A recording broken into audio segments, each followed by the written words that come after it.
श्री स्वामी समर्थ सर्वांना. अध्याय 19 कथासार. या ग्रंथाचे एकाग्र चित्ताने श्रवण केले असता दिव्य ज्ञान प्राप्त होते आणि त्या ज्ञान सामर्थ्याने परमार्थाचे साधन गवसेल. परिणामी चित्तास समाधान लाभून या भवसागरातून तरुण जाल, मोक्षमार्ग साध्य कराल अशी खात्री या अध्यायाच्या प्रारंभिक ग्रंथकाराने श्रोतवृंदाला दिलेली आहे. आळंदी येथील सत्पुरुष श्री नृसिंह सरस्वती सर्वत्र ख्याती प्राप्त होते. महान योगाभ्यासी अशा या साधूंनी कृष्णतटाकी अनेक तीर्थक्षेत्री संचार केला होता.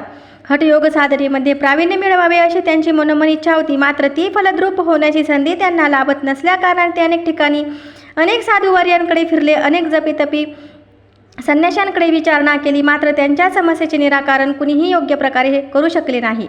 एकदा श्री स्वामी दर्शनाची इच्छा मनात धरून श्री नृसिंह सरस्वती अक्कलकोटी आले. त्यांना समोर पाहता श्री स्वामींनी आज्ञाचक्र वेदातील एक श्लोक उच्चारला. तो कानावर पडताच श्री नृसिंह सरस्वतीचे देहभान हरपले व ते समाधी अवस्थेत गेले. बऱ्याच वेळाने समाधी उतरल्यावर आनंदित झालेले श्री नृसिंह स्वामी धावत गेले आणि श्री स्वामी चरणांना मिठी घालते झाली. त्यावेळी श्री स्वामींनी त्यांना सिद्धींचा त्याग करावा असे सुचविले. त्यांचे सांगणे श्री नृसिंह सरस्वतींनी मान्य केले व ते स्वस्थानी परतले. श्री स्वामींची कृपा यशवंतराव भोसेकर अर्थात देवमामलेदार या सत्पुरुषांवर देखील होती. अनेक ज्ञानी शिष्य श्री स्वामी परंपरेत निर्माण झाले. या अध्यायांमध्ये वासुदेव बळवंत फडके यांचा व तात्या भोसले यांना श्री स्वामींनी जीवनदान दिल्याचा प्रसंग ही कथन करण्यात आला आहे. श्री स्वामी समर्थ सर्वांना. 19व्या अध्यायाच्या कथासाराचा फलश्रुती आहे की मनाचा चंचलपणा आणि स्वभावातील उतावळेपणा कमी होतो. श्री स्वामी समर्थ सर्वांना. अध्याय 20 कथासार. श्री स्वामींचे चरित्र अफाट आहे. त्यांच्या हातून घडलेला लीला अमर्याद आहे. त्या स्वामी लीलांचे वर्णन करण्यास आपली लेखणी असमर्थ आहे अशी कबुली या अध्याय प्रारंभी ग्रंथकाराने दिलेली आहे.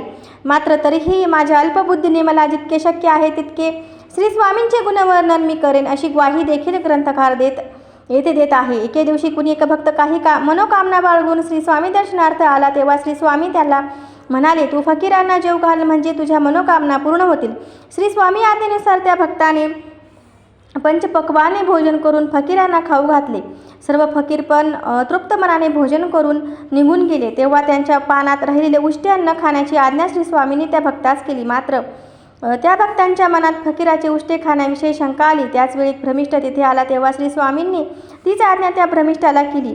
श्री स्वामी आज्ञेचे पालन करून तो भ्रमिष्ठ निश्चित मनाने फकीराचे उष्टे खाता झाला. पुढे श्री स्वामींनी तू मुंबईला जा, तुझी इच्छा पूर्ण होईल असे त्याला सांगितले. श्री स्वामी वचनांवर व श्रद्धा व भक्ती ठेवून तो भ्रमिष्ठ मुंबईला आला. पुढे रस्त्याने तो चालला असताना एका घरातून वृद्ध स्त्री बाहेर आली आणि त्या भ्रमिष्ठ माणसाच्या हातावर 10,000च्या नोट्या ठेवती झाली. हे पाहून तो आश्चर्यचकित झाला. अशी ही श्री स्वामींची अतर्क्य लीला. श्री स्वामींच्या लीला भांडारातून मोजकी रत्ने बाहेर काढून वाचकांसमोर ठेवली असल्याचे ग्रंथकाराने अध्यायाच्या शेवटी नमूद केले आहे. श्री स्वामी समर्थ सर्वांना. अध्याय 20ची फलश्रुती अशी आहे की समाधानरूपी धन आणि आनंदरूपी संपत्ती प्राप्त होते. म्हणूनच आपण सगळ्यांनी समाधानी राहिले पाहिजे. कितीही धन असले तरी आणि त्यातून आनंद आपल्याला मिळाला पाहिजे. श्री स्वामी समर्थ सर्वांना. अध्याय 21 कथासार. सुंदर देवालय निर्माण करताना चौक आणि बैठका आदींची सिद्धता केल्यावर अखेरीस कळसाची बांधणी केली जाते. तेव्हा त्या देवालयाला खऱ्या अर्थाने पूर्णत्व प्राप्त होते. या नियमानुसार या पोथीचे 20 अध्याय पूर्ण झाल्यावर आता हा कळसाध्याय लिहिला की श्री स्वामी चरित्र सारामृत खऱ्या अर्थाने पूर्णत्व असेल. मनुष्य देहाला विसर्जित करण्याची इच्छा श्री स्वामींच्या मनात आली आणि त्यांनी बहुधान्य संवत्सर चैत्र मास कृष्ण पक्ष त्रयोदशी शके 1800 आणि मंगळवारी अवतार समाप्त केला. दिवसाच्या चतुर्थ प्रहरी श्री स्वामींनी ज्या नंदांमध्ये निमग्न झाले, सेवेकरी तसेच भक्तजनांना अपार दुःख झाले. सर्वजण आक्रोश करू लागले. समाधीस्थ होण्याआधी श्री स्वामींनी ज्या लीला घडवल्या त्यांचे वर्णन ग्रंथकाराने या चरित्रामध्ये केले.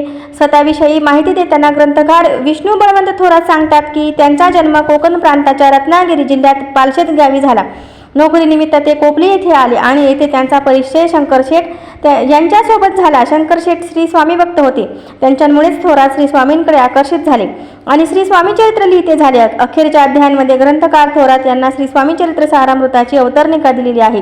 त्यासोबत या ग्रंथाच्या वाचनाने कोणते फळ प्राप्त होईल याविषयी भाष्य केले आहे. हे चरित्र वाचणाऱ्या प्रत्येकावर श्री स्वामींची अखंड कृपा राहो अशी विनंती ही ग्रंथ लेखकाने सरते शेवटी श्री स्वामींचरणी केलेली आहे.